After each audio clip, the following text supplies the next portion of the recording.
નમસ્કાર વિદ્યાર્થી મિત્રો, Oxford school of science Amreli વતી હું સુતરિયા હિરેન આપનું હાર્દિક સ્વાગત કરું છું યુટ્યુબ ચેનલની અંદર। ગત વિડીયો લેક્ચરની અંદર ટેન્સની સામાન્ય માહિતી ઉપરાંત ધ સિમ્પલ પ્રેઝન્ટ ટેન્સ, હકાર, નકાર અને પ્રશ્નાર્થ આ ત્રણેય પ્રકારના ફોર્મેટ પ્રમાણે અને સિમ્પલ પ્રેઝન્ટ ટેન્સની અંદર કેવા પ્રકારના વાક્યો દર્શાવી શકાય, સિમ્પલ પ્રેઝન્ટ ટેન્સ શું છે વગેરે જેવી માહિતી આપણે આગળના વિડીયો લેક્ચરની અંદર મેળવી શીખી ગયા। હવે પછીના આજના આ વિડીયો લેક્ચરની અંદર આપ 11મા ધોરણના વિદ્યાર્થીઓને માટે ખાસ આગળ આપણે જે ટેન્સની ચર્ચા કરીએ છીએ એ જ પ્રમાણે આજે આપણે સિમ્પલ પાસ્ટ ટેન્સ જોઈએ। સિમ્પલ પાસ્ટ ટેન્સ એટલે કે સાદો ભૂતકાળ।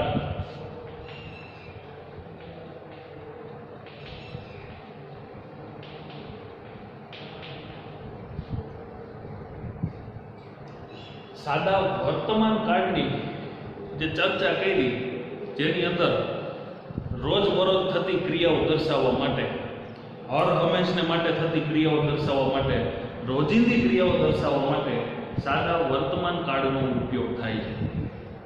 બીજી એક વાત એવી પણ કહી હતી એમાં સનાતન સત્ય હોય, ગણિત કે વિજ્ઞાનના નિયમો કે સિદ્ધાંતો હોય, કહેવતો હોય, મહાવરાઓ હોય કે રૂઢિપ્રયોગો હોય વગેરે જેવી બાબતો દર્શાવવા માટે પણ સાદા વર્તમાન કાળનો ઉપયોગ થાય છે। આવી ક્રિયાઓ કેવી રીતે દર્શાવવી એ પણ આપણે એની સેન્ટેન્સ પેટર્ન દ્વારા એની સમજૂતી મેળવી લીધી। સાદા વર્તમાન કાળની અંદર સહાયકારક ક્રિયાપદો કેવા આવે વગેરે સાથે વાક્ય રચના વિથ એક્ઝામ્પલ આપણે એની ડિસ્કશન પણ કરી દીધી, બરોબર? તો એ જ રીતે આજે આપણે સિમ્પલ પાસ્ટ ટેન્સ એટલે કે સાદો ભૂતકાળ એની પણ સેમેજ આ જ રીતે ડિસ્કશન કરવાની છે। આગળના વિડીયો લેક્ચરની અંદર મેં તમને વાત પણ કરી હતી કે અલગ અલગ પ્રકારના ગ્રામેટિકલ ટોપિકને શીખવા માટે સૌથી પહેલાં સેન્ટેન્સ પેટર્ન એટલે કે વાક્યના પ્રકાર અલગ અલગ છે, એની વાક્ય રચનાઓ કેવી હોય એ જે તમને ટેન્સની અંદર શીખવા મળે, એટલે કે ટેન્સમાં કેવી ક્રિયાઓ હોય તે વગેરે એ સૌથી પહેલાં જાણવું અગત્યનું કહેવાય, મોસ્ટ ઇમ્પોર્ટન્ટ થિંગ। ત્યાર પછીના ફંક્શનના ટોપિક હોય, ડાયરેક્ટ ઇનડાયરેક્ટના ટોપિક હોય, ચેન્જ ધ ટેન્સ હોય, ચેન્જ ધ વોઇસ હોય એટસેટ્રા વગેરે કોઈ પણ પ્રકારની જે આપણી બોર્ડની પેપર સ્ટાઇલ પ્રમાણે ગ્રામેટિકલી ટોપિક જે પૂછાય છે એ ટોપિક શીખવામાં સરળતા રહે। પણ સૌથી ફર્સ્ટ આપણે જો જોઈએ તો ટેન્સની ક્રિયાઓ આપણને ખબર હોવી જોઈએ, જે તમે ઓલરેડી ધોરણ 9 અને 10માં શીખી પણ ગયા છો।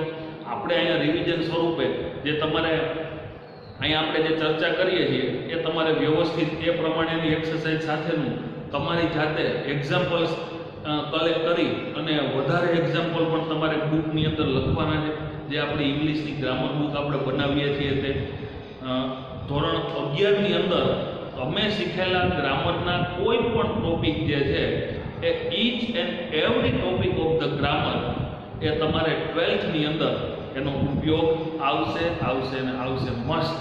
એટલા માટે આપણે જે ધોરણ 11ની અંદર ગ્રામરની બુક બનાવીએ, ટોપિક શીખીએ વગેરે ટોપિક જે છે એ નહીં કે માત્ર અને માત્ર 11મા ધોરણ પૂરતું જ, પરંતુ 12મા ધોરણની અંદર પણ એનો આપણે ઉપયોગ કરી શકીએ એ રીતે આપણે એની તૈયારી કરવાની છે, ભૂલી જવાનું નથી।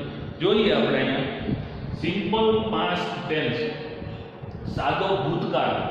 તો સૌ પ્રથમ આપણે જ્યારે પહેલા જ લેક્ચરની અંદર ટેન્સના જે ચર્ચા કરી હતી એ ચર્ચા પ્રમાણે આપણે એવું પણ વાત કરી હતી કે સૌથી અગત્યની મુખ્ય જો કહી શકાય તો 3 kind of tense activity and જે એની અંદર આપણે ચર્ચા કરી હતી એમાં હવે વાત કરી હતી કે ભૂત, ભવિષ્ય અને વર્તમાન એટલે કે પાસ્ટ, ફ્યુચર અને પ્રેઝન્ટ।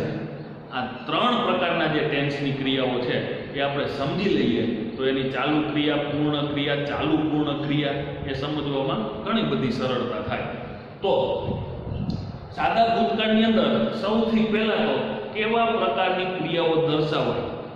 તો કે ભૂતકાળ એટલે આપણે અહીંયા અત્યારે વીતી ગયેલા સમય વિશેની ડિસ્કશન કરીએ છીએ. તો વીતી ગયેલા સમય વિશે વાત કરવા માટે સાદા ભૂતકાળનો ઉપયોગ થાય છે. ખબર પડી? તો વીતી ગયેલા સમય વિશે જે આપણે ચર્ચાઓ કરતા હોય તો આવા પ્રકારની ચર્ચાઓ કરવા માટે ખાસ કરી અને આવા જે અમુક સમયદર્શક શબ્દો દ્વારા સાદા ભૂતકાળને આપણે થોડું વધુ ક્લેરિફાઈ કરી શકીએ. અગો, એ જ રીતે લોંગ અગો. અગો એટલે પહેલા, વર્ષો જૂનું હોય એવું. લોંગ અગો એવું કહીએ ત્યારે એનો મીનિંગ એવો છે કે ખૂબ જ પહેલાનું. સામાન્ય રીતે 10-15 વર્ષ પહેલાનું હોય તો એ જૂનું ભૂતકાળ કહેવાય. પણ આપણે જ્યારે 50-100 વર્ષ પહેલાનું એવું કહે એટલે લોંગ એગો. પછી હજી પણ વધુ ભૂતકાળના સમય વિશેની ચર્ચા કરવા માંગતા હોય તો આપણે એને ભારપૂર્વક એવું બોલીએ. જેમ ખાલી અગો એટલે ભૂતકાળના વીતી ગયેલા વર્ષોની વાત થઈ. લોંગ અગો એટલે કે વધારે વર્ષો વીતી ગયા હશે એટલે. અને એવી જ રીતે ઘણા બધા વર્ષો વીતી ગયા હોય ત્યારે આપણે લોંગ અગો એવું કહીએ છીએ. ખ્યાલ આવ્યો? એટલે એનું મિનિંગ બધો એક સરખો થયો. પણ ભૂતકાળનો સમય, એથી પણ આગળનો સમય, એનાથી પણ ભૂતકાળનો સમય, આવું આપણે જ્યારે કહેવા માંગતા હોય ત્યારે લોંગ અગો એવો શબ્દ પ્રયોગ કરીએ છીએ મિત્રો. એટલા માટે આ બધા શબ્દો જે છે એ તમને ભૂતકાળની કોઈ પણ પરિસ્થિતિની વાત કરીએ છીએ. એટલે કે ભૂતકાળના કોઈ એક સમયમાં, એટલે કે વીતી ગયેલા સમયમાં, પણ એનો ચોક્કસ ટાઈમ આપણને ખબર ન હોય, પણ એ આપણે ઘણી બધી વખત એવું કહેતા હોય કે 5-10 વર્ષ થયા હશે એના, 50-100 વર્ષ તો પાકા એમ. તો આવું આપણે બોલતા હોય એટલે એનો મિનિંગ શું થયો કે ચોક્કસ પ્રકારે એક પરફેક્ટ ટાઈમનું ઇન્ડિકેશન નથી, એટલો ખ્યાલ છે કે વીતી ગયેલા સમયની વાત છે. તો આવી વીતી ગયેલા સમય વિશેની વાત કરવા માટે સાદા ભૂતકાળનો ઉપયોગ થાય છે. ઓકે, જેમ કે એમાં આપણે પછી વાર્તાઓ છે, એટલે કે વાર્તા અથવા તો સ્ટોરી કે જે આપણે ચર્ચા કરીએ છીએ, તો આ જે વાર્તાઓ હોય ને એ વીતી ગયેલા સમયની વાત હોય. એટલે વાર્તા કયો કે વીતી ગયેલો સમય કયો, એ બધું એક જ થયું. તો રિપોર્ટ રાઇટિંગ કરતી વખતે ભૂતકાળનો ઉપયોગ હોય છે. તો ઇન શોર્ટ એવું કહી શકાય કે વીતી ગયેલા સમય વિશેની વાત કરવા માટે સાદા ભૂતકાળનો ઉપયોગ થાય છે. જેમાં આપણે એના અમુક ચોક્કસ શબ્દો છે, પણ એવું જરૂરી નથી કે ભૂતકાળ વિશેની વાત કરવા માટે આવા સમયદર્શક શબ્દોનો ઉપયોગ હોય તો જ ભૂતકાળનું સેન્ટેન્સ કહેવાય. બરોબર? આ તો આપણે એને વધુ ક્લેરિફાઈ કરવા માટે દર્શાવીએ છીએ. એવી જ રીતે વંશ, કોઈ એક વખત, જ્યારે કોઈ પણ વાતની શરૂઆત એવી થતી હોય કે વંશ, બીજી રીતે એવું કહી શકાય વન્સ અપોન અ ટાઈમ. બરોબર? વન્સ એટલે પણ એ વીતી ગયેલો સમય એમ. વન્સ અપોન અ ટાઈમ એટલે કે કોઈ એક વખત એમ. એટલે આ જે વન્સ એવું કહી કોઈ એક વખત, એનો મિનિંગ એવો થાય. અહીં આપણે જ્યારે એવું બોલીએ કે કોઈ એક વખત, એટલે એનો મિનિંગ આપણને મગજમાં સીધું જ એવું થાય કે કોઈ સમય વયો ગયો તેની વાત કરી રહ્યું છે. તો આવી રીતે વન્સ અપોન અ ટાઈમ હોય, યસ્ટરડે હોય,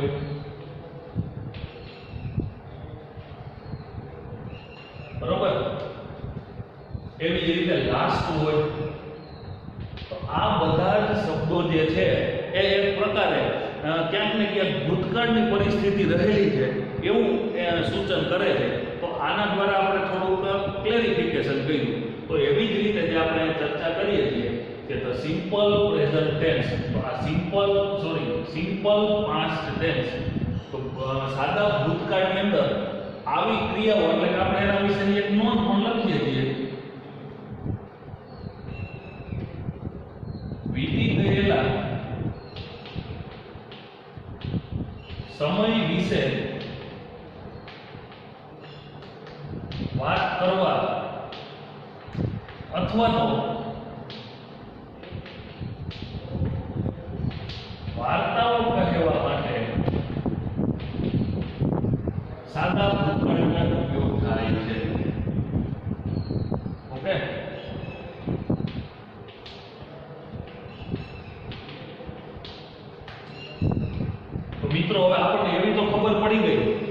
આપણી મધર ટંગ ગુજરાતીની અંદર વર્તમાન કાળ, ભૂતકાળ, ભવિષ્યકાળ આપણે સામાન્ય રીતે આપણી રૂટીન બોલચાલની ભાષાઓની અંદર ખૂબ જ સરળતાથી અને યોગ્ય રીતે દર્શાવી શકીએ છીએ.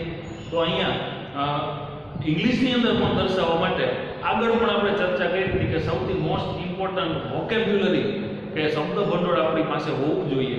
અને બીજી જો વાત કરીએ તો ટેન્સની, ગ્રામરની, વાક્ય રચનાઓનો આપણને યોગ્ય ખ્યાલ હોવો જોઈએ. બરોબર? તો આપણે અહીંયા એ તો વાત કરી લીધી કે સાદા ભૂતકાળમાં કેવી ક્રિયાઓ હોય, પણ આ ક્રિયાઓ કેવી રીતે દર્શાવવી, how we can indicate the simple past tense.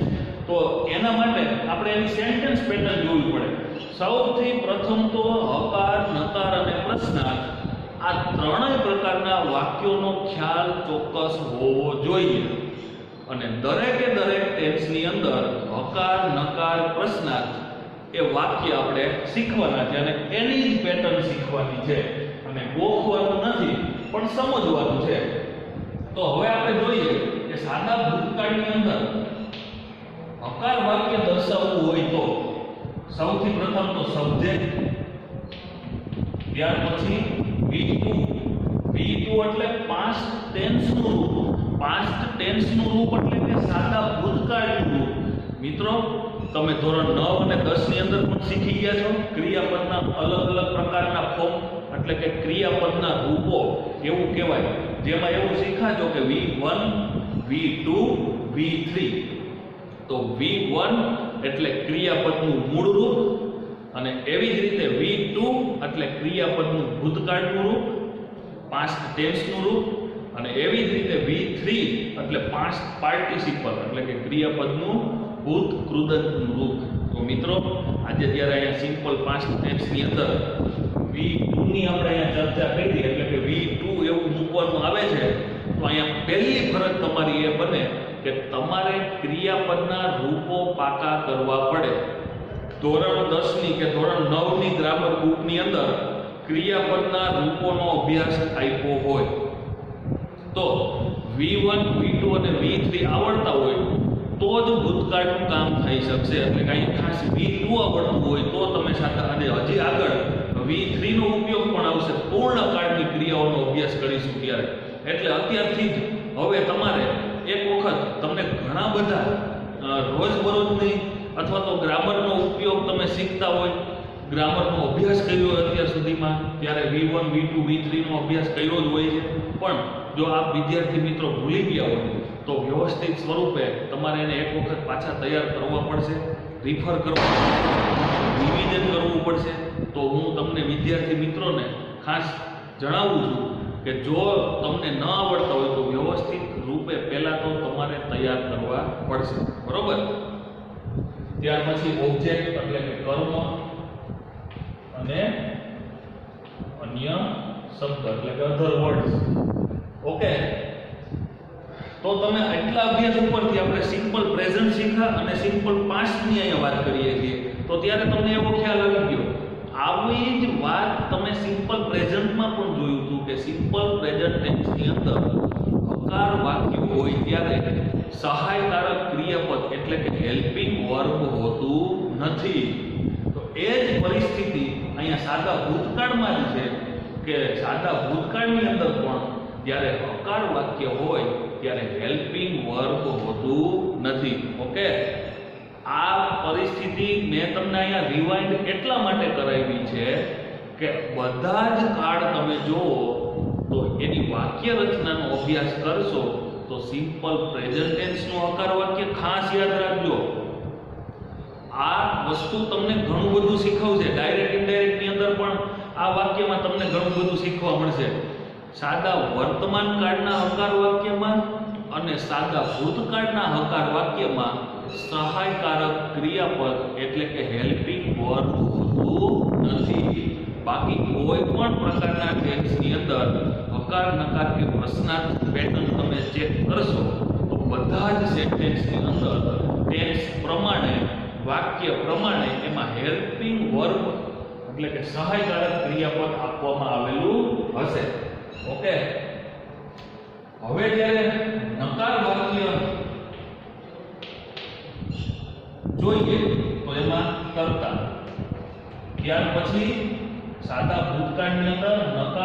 પ્રશ્નાર્થ વાક્ય બનાવવા માટે સહાયકારક ક્રિયાપદ તરીકે did નો ઉપયોગ થશે.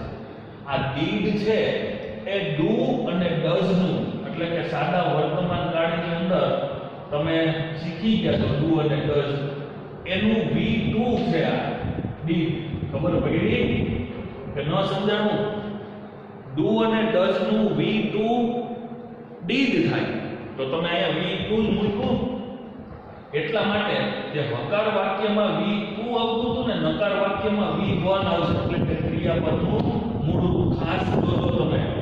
વિદ્યાર્થી મિત્રો હજી પણ તમને કહું છું કે મોટા ભાગના વિદ્યાર્થીઓ V2 નકાર અને પ્રશ્નાર્થમાં પણ મૂકે છે સાદા ભૂતકાળની વાત થતી હોય ત્યારે. તો આ સૌથી અગત્યની નોંધનીય નોટિસ કે આ વિદ્યાર્થી મિત્રોને નોંધવી પડે એવી બાબત છે કે હકાર વાક્યમાં V2 છે, નકાર અને પ્રશ્નાર્થમાં V1 હશે. ઓકે, ઓબ્જેક્ટ, કર્મ અને અન્ય શબ્દ. બરોબર. હવે પ્રશ્નાર્થ જોઈએ તો પ્રશ્નાર્થ વાક્યમાં did વાક્યની શરૂઆતમાં આવશે, ત્યાર પછી સબ્જેક્ટ આવે કર્તા, ત્યાર પછી V1 કર્મ એટલે કે ઓબ્જેક્ટ અને અન્ય શબ્દ એટલે કે અધર વર્ડ્સ. ઓકે, જો WH હોય પ્રશ્નાર્થ વાક્ય તો did પહેલા WH શબ્દ આવે. who, whom, whose, which, why, when, where જે આપણે આગળ પણ શીખી ગયા. WH પ્રશ્નાર્થ વાક્ય હોય તો એમાં જે તે WH શબ્દ did પહેલા આવે. એવી રીતે પ્રશ્નાર્થ વાક્ય વર્તમાનની અંદર do does પહેલા આવે. બરોબર. આ એક ચોક્કસ ફોર્મેટ છે અને એ પ્રમાણે આપણે કામ કરવાનું થાય. તો મિત્રો આટલા ઉપરથી હું તમને એ પણ નોંધ લખાવું છું જે તમારે આ બોર્ડ ઉપર જે પણ કંઈ કામ કરી રહ્યો છું એ બધું તમારે છેલ્લે એટલે આ પૂરું થાય ત્યારે વિડિયો બટન પોઝ કરી અને બધું જ તમારે ગ્રામર બુકમાં ઉતારી લેવાનું. ઓકે, નોંધ એવી લખી શકાય કે સાદા ભૂતકાળમાં નકાર અને પ્રશ્નાર્થ વાક્ય બનાવવા માટે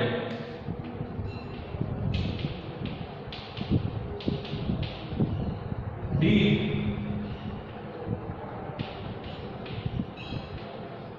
સહાયકારક ક્રિયાપદનો ઉપયોગ થાય. Okay, now you can clear that. તો હવે આપણે આ પ્રમાણે આ વાક્યને રિલેટેડ સાદા ભૂતકાળનું સૂચન કરતા હોય એવા એક્ઝામ્પલ જો જોઈએ. I played cricket yesterday.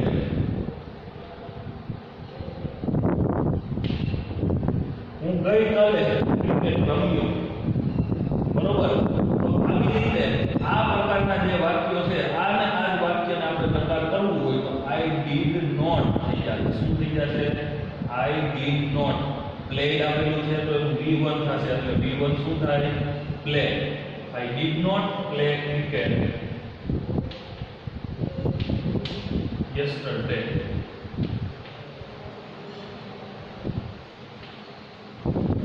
Okay, પ્રશ્નાર્થ વાક્યનું એક્ઝામ્પલ જોઈએ.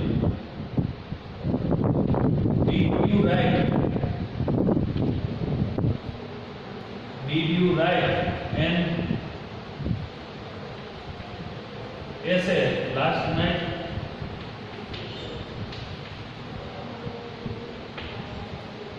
ઓકે, પ્રશ્નાર્થ વાક્ય છે. વાક્યમાં છેલ્લે પ્રશ્નાર્થ ચીજ. તો આવી રીતે તમે અલગ અલગ પ્રકારના વાક્યો બનાવો. ફોર એક્ઝામ્પલ આપણે અહીંયા વાત કરી કે WH પ્રશ્નાર્થ વાક્ય હોય તો માનો કે WH પ્રશ્નાર્થમાં why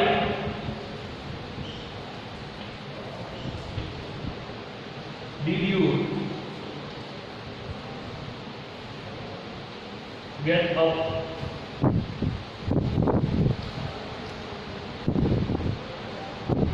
Why did you get up?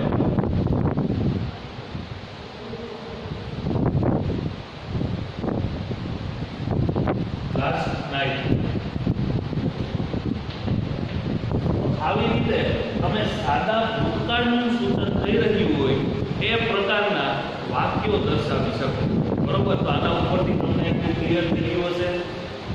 બીજું, માત્ર ને માત્ર તમારે એક બીજી પ્રેક્ટિસ એ કરવાની છે, જેમ અહીંયા 4 વાક્ય મેં દર્શાવ્યા છે એ પ્રમાણે તમારે બીજા હજી પણ 5-6 વાક્ય તમારી જાતે વિચારી અને સાદા ભૂતકાળનું સૂચન થયેલું હોય આ વાક્ય રચના પ્રમાણે અને બીજા અહીંયા જે એક્ઝામ્પલ આપેલા છે એ પ્રમાણેની તમારે એક પ્રેક્ટિસ કરવાની છે. ઓકે? તો ખાસ દરેક વિદ્યાર્થી મિત્રો જે મેં કીધું છે એ પ્રમાણેની એક યોગ્ય રીતે પ્રેક્ટિસ પણ કરશે. રેડી? હવે આપણે નેક્સ્ટ લેક્ચરમાં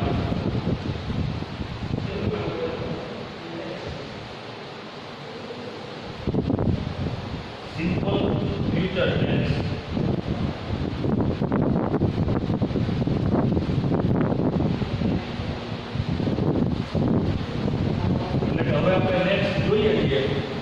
વિડિયો બટન પોઝ કરી અને બોર્ડ ઉપર લખવામાં આવેલી તમામ પ્રકારની સિમ્પલ પાસ્ટ ટેન્સની માહિતી તમે તમારી ગ્રામર બુકમાં ઉતારી લેજો. તો સિમ્પલ ફ્યુચર ટેન્સ સાદો ભવિષ્યકાળ. આગળ પણ આપણે જ્યારે સામાન્ય ટેન્સ વિશેની થોડી ચર્ચા કરતા હતા ત્યારે એવી પણ વાત કરી હતી કે ભવિષ્યકાળની એટલે કે ચાલુ પૂર્ણ ભવિષ્યકાળ જે આવે છે એ કન્ટિન્યુઅસ પરફેક્ટ ફ્યુચર ટેન્સની ક્રિયાઓ કોર્સમાં નથી. અને ત્યારે એવી પણ ચર્ચા કરી હતી કે સૌથી ઓછામાં ઓછી આપણી વાતોની અંદર ભવિષ્યકાળની ક્રિયાઓ હોય છે અને જ્યારે પણ કોઈ સમયની પરિસ્થિતિ પ્રમાણે આપણે ક્રિયાઓ દર્શાવીએ છીએ ત્યારે સૌથી વધુ જો ઉપયોગમાં આવતી હોય એવી ભવિષ્યકાળની 4 પ્રકારની ક્રિયાઓમાંથી સિમ્પલ ફ્યુચર ટેન્સ એટલે કે સાદો ભવિષ્યકાળ, આ સાદા ભવિષ્યકાળની ક્રિયાઓ એ સૌથી વધુ ઉપયોગી છે. જોઈએ, સિમ્પલ છે, માત્ર ને માત્ર આપણે થોડીક માહિતી યાદ રાખવાની છે. સિમ્પલ ફ્યુચર ટેન્સ એટલે કે સાદો ભવિષ્યકાળ, તો આવનારા સમય વિશેની વાત કરવા માટે સાદા ભવિષ્યકાળનો ઉપયોગ થાય છે. તો મિત્રો, આપણે ત્યારે એ પણ વાત કરી હતી કે ભવિષ્ય વિશે તમે કે હું કોઈ પણ વ્યક્તિ જાણતા નથી. માત્ર ને માત્ર મહાભારતના કેરેક્ટરની અંદર સહદેવના પાત્ર ઉપરથી આપણે એટલું જાણીએ છીએ કે સહદેવને એવી ગોડ ગિફ્ટ હતી કે જો એને પૂછવામાં આવે તો એ ભવિષ્યનું સૂચન કરી શકે. મિત્રો, ભવિષ્ય વિશે માત્ર ને માત્ર પોસિબિલિટી હોય છે. ભવિષ્ય વિશેની વાતો તો આપણે કરતા હોઈએ છીએ કે આવતા વર્ષે અમે આટલું ભણી લેશું, આવતા અઠવાડિયે, આવતા મહિને આટલું શીખી લેશું. આવું બધું આપણે માત્ર કલ્પનાઓ કરતા હોઈએ છીએ, પૂર્વધારણાઓ જેને કહેવાય. પછી થાય કે એટલે કે હવે પછીથી 1 મિનિટ પછી પણ શું થવાનું છે એ સામાન્ય રીતે આપણે કોઈ જાણતા હોતા નથી. તો આવી જે કલ્પનાઓ આપણા દ્વારા દર્શાવવામાં આવે છે એ બહુ ઓછી હોય છે. સામાન્ય પરિસ્થિતિઓમાં ક્યારેક જ આવું આપણે જોતા હોઈએ છીએ. એટલે ભવિષ્યકાળનો સામાન્ય ઉપયોગ પણ ઓછો છે. પણ જો સિમ્પલ ટેન્સની ક્રિયાઓમાં, સિમ્પલ ફ્યુચર ટેન્સની ક્રિયા જે છે ને એ ભવિષ્યની અન્ય કોઈ પણ ક્રિયાઓ કરતાં એ વધુ દર્શાવવા માટે ઉપયોગ થાય છે. તો આવી ભવિષ્યની ક્રિયાઓ દર્શાવવા માટે સમયનું સૂચન કરતો શબ્દ જોઈએ તો નેક્સ્ટ શબ્દ જે છે એટલે કે આવતું એવું સૂચન કરે છે. પછી આપણે એવું કહીએ કે next Sunday, next Monday, next year વગેરે જેવા પ્રકારના આપણા પ્લાનિંગ હોય છે ને એ આવનારા સમય વિશેનું સૂચન કરે છે. એટલે નેક્સ્ટ શબ્દ છે એ ભવિષ્યની ક્રિયાનું સૂચન કરે છે. ઓકે, તો એવી જ રીતે અહીંયા જે આપણને આપવામાં આવેલો નેક્સ્ટ શબ્દ છે અથવા તો આપણે એવું કહેતા હોય કે ઇન ફ્યુચર, ટુમોરો છે, આવતીકાલે. તો આવતીકાલ એટલે પણ એ ભવિષ્યની ક્રિયા થઈ. તો મિત્રો, આવી રીતે આ શબ્દો દ્વારા આપણે થોડુંક સમજી શકીએ કે આ ભવિષ્યની ક્રિયાનું સૂચન કરતા શબ્દો છે. જે આવનારા સમય વિશેની વાત કરે છે. નેક્સ્ટ શબ્દની સાથે તમે અલગ અલગ પ્રકારના શબ્દ પ્રયોગ કરી શકો છો. Next Monday, next Tuesday, next year, next month. તો આવી પરિસ્થિતિઓ એ ભવિષ્યકાળની પરિસ્થિતિ દર્શાવે છે. તો સાદો ભવિષ્યકાળ એટલે એનો મિનિંગ શું થયો? આપણે એની વ્યાખ્યા સ્વરૂપે કેવું હોય તો એવું કહી શકાય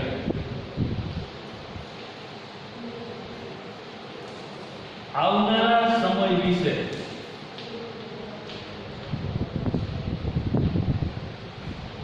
વાત કરવા માટે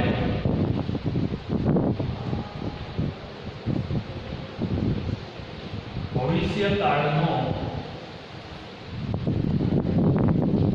ઉપયોગ થાય છે. એટલે કે જે સમય હજી આવવાનો બાકી છે, જેના વિશે મને કે તમને કોઈ પણ વ્યક્તિને ખબર નથી, એવો સમય એટલે ભવિષ્યનો સમય. ઓકે, તો ભવિષ્યકાળ વિશે આટલી જ માહિતી થઈ.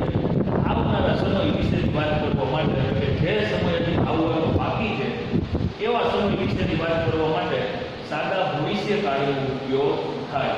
તો મિત્રો, આવો સાદો ભવિષ્યકાળ જે છે એના વાક્યને દર્શાવવા માટે શેલ અને વિલનો ઉપયોગ થાય. જે ભવિષ્યકાળના ટુ બીના રૂપ છે. આપણને કોઈ ટુ બીના રૂપ વિશેની કોઈ માહિતી પૂછે તો આપણે એટલું કહી શકીએ કે જો એવું પૂછવામાં આવે કે ટુ બી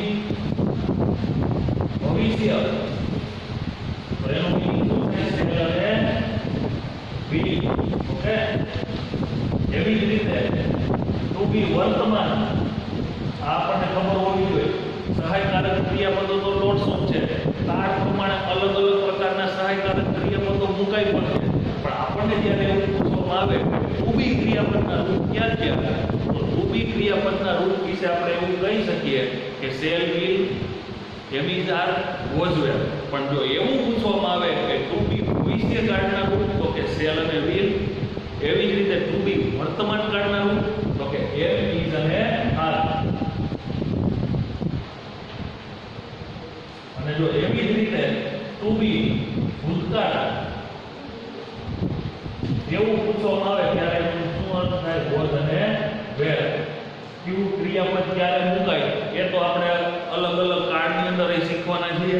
અને ક્યુ ટુ બી નું ક્રિયાપદ કેવા પ્રકારના સબ્જેક્ટ સાથે મુકાય એ આપ વિદ્યાર્થી મિત્રો પણ સારી રીતે જાણો છો. તો હવે હકાર વાક્ય રચના જોઈએ તો સબ્જેક્ટ પ્લસ શેલ અથવા તો બી. ભૂતકાળની અંદર ડીડ એક જ સહાયકારક ક્રિયાપદ આવતું, બરોબર? તો ભૂતકાળમાં સહાયકારક ક્રિયાપદ ડીડ જ આવતું હતું, તો કોઈ પણ કર્તા સાથે ડીડ મુકાય. વર્તમાન કાળની અંદર સહાયકારક ક્રિયાપદ તરીકે ડુ અને ડઝ આવતા. તો એમાં આપણે એવું પણ જોયું હતું કે જો કર્તા તરીકે ત્રીજો પુરુષ એક વચન એટલે કે હી, સી, ઇટ કે નામ હોય તો તેની સાથે ડઝ આવે અને બાકીના કોઈ પણ કર્તાની સાથે શું આવશે? ડુ. તો મિત્રો, એવી જ રીતે અહીંયા પણ શેલ અને વિલ છે.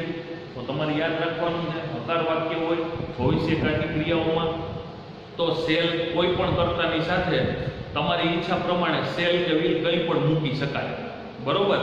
પણ નિયમ હતો એવું સૂચવે છે. હવે તમે ગ્રામર બુકમાં જુઓ તો કોઈ પણ સબ્જેક્ટ સાથે શેલ કે વિલ મૂકી શકાય. નિયમ પ્રમાણે એવું હતું કે આઈ અને વી એટલે કે પ્રથમ પુરુષ એક વચન અને પ્રથમ પુરુષ બહુવચન. એટલે આઈ અને વી હોય તો આની સાથે શું મુકાય? શેલ. અને બાકીના બીજા કોઈ પણ કર્તાની સાથે વિલ મુકાય. પણ તમે શેલ કે વિલ ગમે તે મૂકી શકો. અહીંયા બીજો કોઈ પદ પડતો નથી. એક વચન કે બહુવચનનો એવો કંઈ નિયમ લાગુ પડતો નથી. ત્યાર પછી ક્રિયાપદનું મૂળ રૂપ, કર્મ, અન્ય શબ્દ. ઓકે, જોજો મિત્રો, વાક્ય રચનાઓ તમને બધે જ એક જ સરખી લાગશે, પણ અલગ અલગ પ્રકારની સેન્ટેન્સ પેટર્ન તમે જોતા જાઓ તો તમને માત્ર ને માત્ર અહીંયા જે આપવામાં આવ્યું હેલ્પિંગ વર્બ અને આ મેઇન વર્બ, હેલ્પિંગ વર્બ અને મેઇન વર્બ એ જ બધા ટેન્સ પ્રમાણે બદલાતા રહે. તો એ ટેન્સ પ્રમાણે જે બદલાય છે ને એની આપણે સમજણ યોગ્ય મેળવવાની છે, જેથી કરી અને તમારે 12 પ્રકારના કાર્ડની બહાર જઈને 36 વાક્ય રચનાઓ ગોખવાની જરૂર નથી. અને મેં તમને ત્યારે કીધું હતું કે જો તમે એ ગોખવાનો પ્રયત્ન કરશો કઈ મેળ પડશે નહીં. બરોબર. હવે જો નકાર વાક્ય જોઈએ તો આ નકાર વાક્યની અંદર કરતા હવે માત્ર એમનું એમ જ લખવાનું છે. આ બધું શેલ બી નકાર વાક્ય છે અને એટલું આપણે ફિક્સ ફોર્મેટમાં મગજમાં એક યાદ રાખી જ દેવાનું છે કે નકાર વાક્ય હોય તો એમાં નોટ મુકાય અને નોટ હંમેશા સહાયકારક ક્રિયાપદ પછી મુકાય. બરોબર. તો કરતા શેલ કે વી નોટ ક્રિયાપદનું મૂળ રૂપ જ આવશે ભવિષ્યકાળનું હકાર નકાર કે પ્રશ્ન કોઈ પણ વાક્યની અંદર. કર્મ અને અન્ય શબ્દ. તો મિત્રો V1 નો ઉપયોગ તો ઘણો એવો પણ તમે અહીંયા સુધીમાં જુઓ કુલ 5 પ્રકારના ક્રિયાપદ આવે. V1 એટલે કે ક્રિયાપદનું મૂળ રૂપ, V2 એટલે કે ક્રિયાપદનું ભૂતકાળનું રૂપ, V3 ક્રિયાપદનું ભૂત કૃદંતનું રૂપ, V4 એટલે કે ક્રિયાપદનું ing વાળું રૂપ અને પાંચમું ક્રિયાપદ s કે es વાળું ક્રિયાપદ. તો એમાંથી તમે અત્યાર સુધીમાં V1 V2 આવી ગયું અને s કે es વાળું આવી ગયું. બરોબર. તો યાદ રાખી લો બે નિયમો તમને એવી પણ સામાન્ય માહિતી આપી દઉં કે જો સાદા વર્તમાન કાળનું વાક્ય હકાર હોય, કર્તા તરીકે ત્રીજો પુરુષ એકવચન હોય તો જ ક્રિયાપદના છેડે s કે es મુકાય. હવે આ ક્રિયાપદ તમારે અન્ય કોઈ પણ જગ્યાએ લઈ મૂકવું પડે. એટલું યાદ રાખી એક જ જગ્યાએ એનો ઉપયોગ હતો સાદા વર્તમાન કાળમાં. માઇન્ડેડ? ખ્યાલ આવ્યો? બીજે કોઈ પણ જગ્યાએ s કે es વાળું ક્રિયાપદ હવે અત્યાર સુધીમાં એના સિવાય કંઈ આવ્યું નથી અને હજી પણ આગળના ટેન્સ શીખીશું ત્યારે આવશે પણ નહીં. બીજો નિયમ ક્રિયાપદનું ભૂતકાળનું રૂપ હમણાં જ આપણે સાદા ભૂતકાળમાં શીખી ગયા. તો એટલું એ પણ યાદ રાખી લેજો કે સાદા ભૂતકાળના હકાર વાક્યમાં આપણે V2 મૂક્યું. હવે બીજે એક પણ કાળની ક્રિયાઓમાં V2 નો ઉપયોગ આવશે નહીં.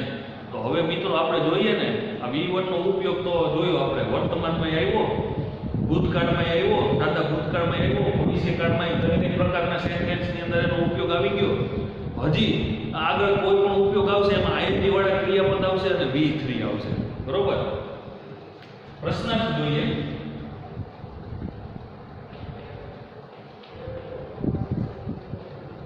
સેલ અથવા તો વી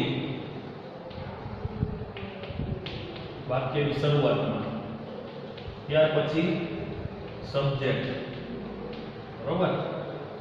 ત્યાર પછી મેઇન વર્બ એટલે કે V1, ઓબ્જેક્ટ એટલે કે કર્મ અને અન્ય શબ્દ. છેલ્લે પ્રશ્નાર્થ ચિહ્ન.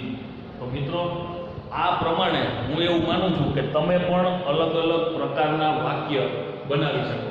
સામાન્ય રીતે ટેન્સની ક્રિયાઓ તો આપણે અગાઉ પણ શીખી ગયા છીએ.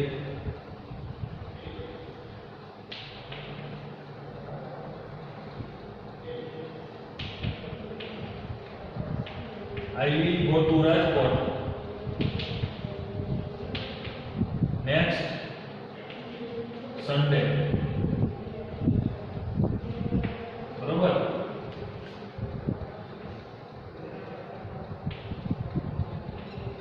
અથવા તો I shall not buy new car tomorrow.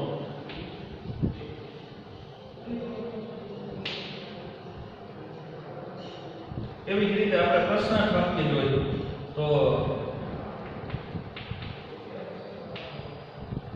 will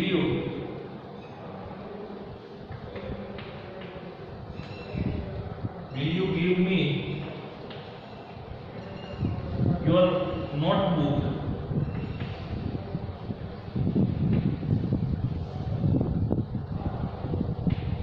next Sunday? બરોબર. આ રીતે તમે વાક્ય રચનાને ફોલો કરતા કરતા યોગ્ય રીતે એનો અર્થ નીકળતો હોય એ પ્રમાણેના વાક્ય જે છે એ લખી શકો. They will learn an English grammar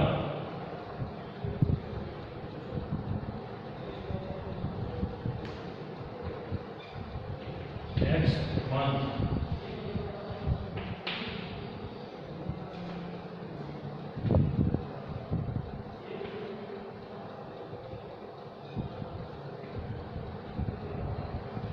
She will not start